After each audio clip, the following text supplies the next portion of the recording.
almost her full-time job. So what kind of priority is your business? Well, it's a big priority since my husband, the construction market, probably a lot of you maybe have husbands that work in that, has not been real good, probably for about the last 3 years, and he's been laid off. We were talking about the other day, since November, the company that he normally works for has worked 1 day since last November. So he's worked, he takes different odd jobs and stuff, so the money from Camper Chef has really kept us afloat, kept our bills paid. Okay. And what do you think is the most important thing you do in your Camper Chef business to make it so successful? Well, I liked what Ivan Meckley was saying, was caring about people, and I think when you care about people and you take care of your customers, your host, your team, I think everything just kind of falls into place. And is it easier as you've gone along? Learning how to do something and then it just comes and go? No, I don't know, maybe some things doing. I had a really hard time in the beginning. We had some people over last night for supper, and my husband, I could hear him over there talking, because oh my gosh, we met my wife, 19 years ago. You wouldn't believe how shy she was, and she wouldn't talk to anybody. She wouldn't go up to people and associate with anybody. So he said she's come a long way. So it's kind of been a learning process, helping grow. Okay. And so this has kept your family afloat.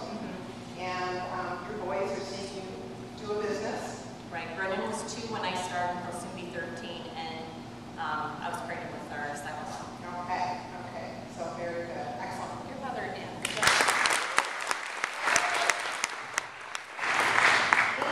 You just recently relocated your business, didn't you? Yes, I have. Tell us how you did that.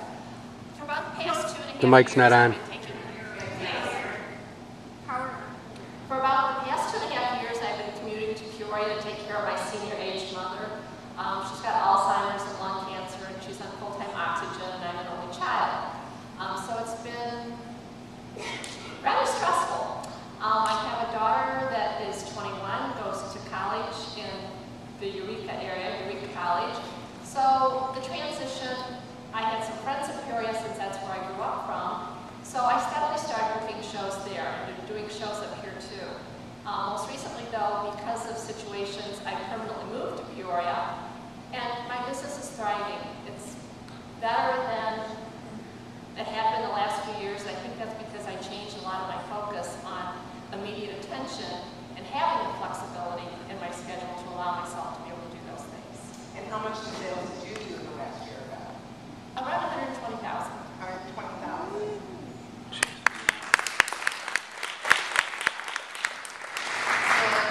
What were some of the things you did? Because, starting in a new community, just like starting a new business, what were some of the things that you did that people could relate to that they can do to help their business grow today?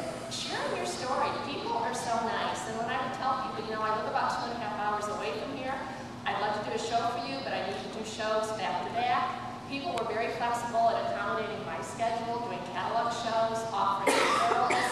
At the same time, I was still able to do shows up here in the Chicagoland area. So I'm kind of the best of both worlds, that I do still have a customer base, utilizing the website, emails, and I get anywhere between $400 and $800 a month just on web orders. We're just going to keep taking care of those customers. Yes. Doing good customer service will get you a base every single month. Absolutely. Every single month. Is there any words of wisdom you would give anybody that you haven't said yet? Consistency and goal setting. You need to make yourself a plan of how many shows you want to do a week and a month, and track yourself. If you get a cancellation, you get on the phone and you book 2 shows to fulfill that 1 cancellation. And every month I track myself, and I try to beat myself a little bit from what I did the previous month. Excellent. Excellent. Thank you for sharing. We appreciate that. Denise, please tell us how much in sales you did last year. I did about 60,000. 60,000. And what I think is really amazing about Denise is Denise and her husband love to travel. Denise, how often are you gone? I'm gone about 1 week a month, as my team can attest to. We've been doing that for about the past 2 years now. 2 years. And where are some of the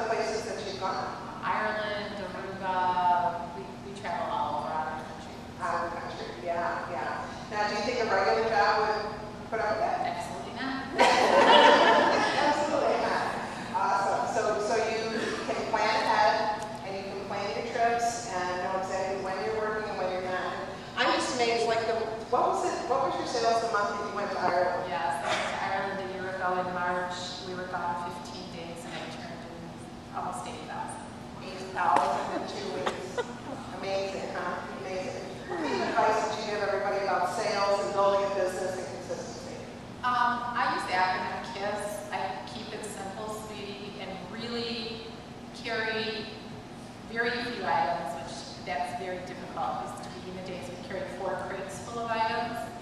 So yes, I do. I do consultant kit, some new products I'm going to use at the show.